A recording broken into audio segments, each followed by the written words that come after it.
Hi folks, it's Russell C. Brennan, editor of Dedicated Follower, back with you once again with more reviews. And as I said yesterday, we were marking the passing of David Bowie, which is tomorrow, 10th anniversary, but also it would have been his birthday yesterday. So that's why we're having a Bowie fest over the next few days. And rather than just review one thing today, I'm going to review 2 or 3. In fact, it might end up being 7. But don't worry, I'm not going to drivel on for loads of things. I'm just going to get straight to the point. 2 books. First one, Bowie the Collector. What that's about is Bowie collecting lots of influences from all around the world that filters through into his music and his artwork, and it tries to explain how he collected stuff, what influenced him. So that's reasonably interesting, worth a look. The other one is Bowie Odyssey. Now, there's actually 6 books on this at the moment. So Bowie Odyssey 1970, 71, 72, 73, 74, 75. And they're all individual books. And what they do is they fine-tune a year in Bowie's life. And some were great reads, and I couldn't put them down. And some were not so great reads, where they kind of try to make out they're in his head and say what he was thinking, and only Bowie would know what he was thinking, right? So that's wasn't such a good approach.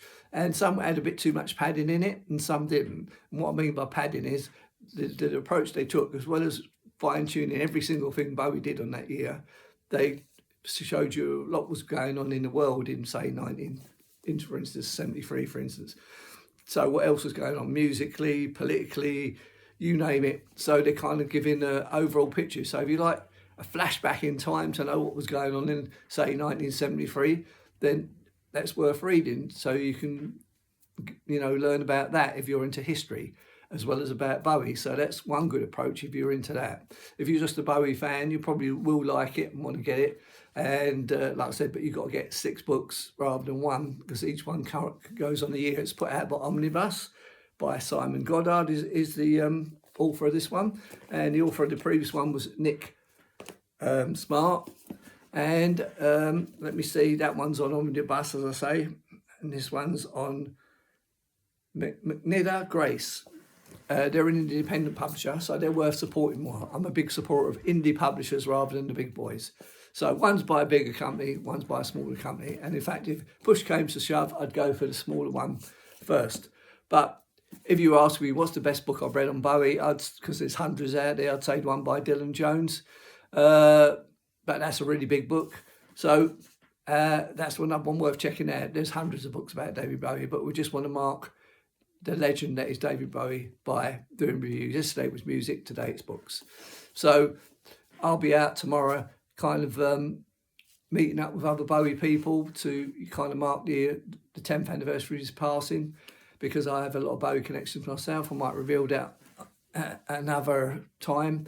But here you go, the books to get. If you want to check out more about Dedicated Follower, dedicatedfollower.com. See the magazines, we do lots of reviews, interviews, interesting articles. And also, talking of biographies, I've had 4 biographies out myself. And other books like photography books, you can see some of my photography behind, novels, you name it. So if you're intrigued to find out more about me and my books, Russell C. Brennan, most of them are on Amazon, and not all of them. My limited editions don't go on there, and they sell out quite quick, so they're all gone already. So yeah, feel free to check me out, Russell C. Brennan, at Amazon as an author. But please check out dedicatedfollower.com and the magazine, and come back and subscribe here. And I'm going to make it more interesting as I go along, because I'm a bit of a newbie to this, but you'll see I've done quite a lot already. I'm here to clue you into something that's worthwhile. Goodbye for now. Have a good weekend.